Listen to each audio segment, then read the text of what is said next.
Bien, vamos a ver los circuitos estabilizadores.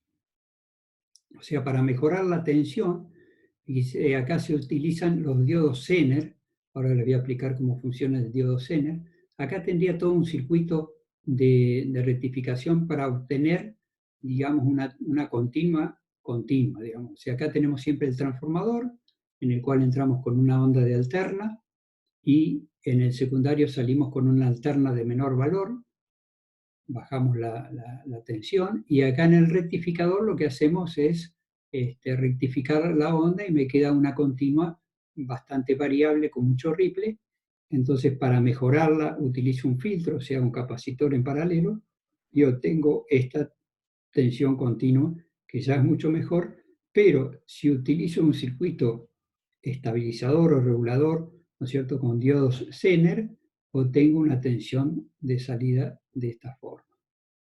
¿Qué es el diodo Zener? El diodo Zener es un diodo que ha sido este, eh, fabricado para trabajar en forma inversa, o sea, para soportar esta corriente, digamos. O sea, fíjense, este sería un diodo Zener que tiene, a la tensión esta en la cual se producía la avalancha en el diodo común, acá la llamamos tensión Zener, ¿no es cierto? O sea, en este diodo, en polarización directa, funciona igual que cualquier diodo, ¿cierto? Se conduce en forma directa igual.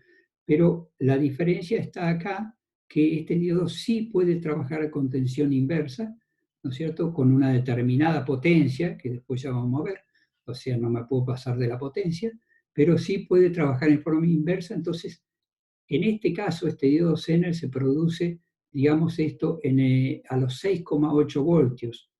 Entonces, este es un diodo Zener de 6,8 voltios. Esto me mantiene la tensión siempre fija, sea cual sea la corriente que esté pasando por el diodo en forma inversa. Los diodos, este es el símbolo del diodo Zener. Ahora, en lugar de ser esto recto, tiene estas dos patitas de acá. Y en general se fabrican entre 2 y 200 voltios de tensión. O sea, y se utilizan como estabilizador o regulador de tensión. El circuito sería el siguiente. Yo tengo acá el Zener como regulador de tensión, digamos. O sea, fíjense acá, tendría la parte del rectificador común, tengo una tensión de salida B, y el diodo Zener se conecta en paralelo, digamos. O sea, igual que se colocaba el capacitor, pero acá con la diferencia de que ahora entre este punto y este punto, que son la tensión de salida de la fuente, va a mantener la tensión constante. Si era el de 6,8 voltios, va a mantener 6,8 voltios acá. Pero normalmente se le coloca una resistencia acá para, para ayudarlo a regular la tensión. Esa resistencia, ¿qué es lo que hace? Supongamos que la tensión acá alterna aumente, ¿no es cierto? Siempre que aumente dentro de un determinado valor, no es para cualquier valor, pero sí dentro de un rango de valores, aumenta. Si aumenta la tensión acá, la tensión de salida del rectificador también aumenta. Y la tensión en la fuente también aumentaría, y tanto en el diodo Zener también. Pero la tensión resultante acá no es la tensión del diodo, sino es la tensión esta B menos la caída de tensión que hay acá en la resistencia.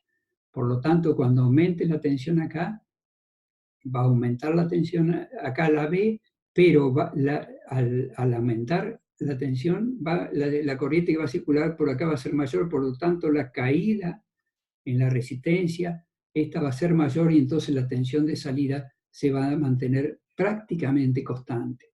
Esa es la forma en que funciona. Si ocurriera lo contrario también, ¿no es cierto? Si ocurre lo contrario, baja esta tensión de acá de entrada, o baja la corriente que toma la fuente.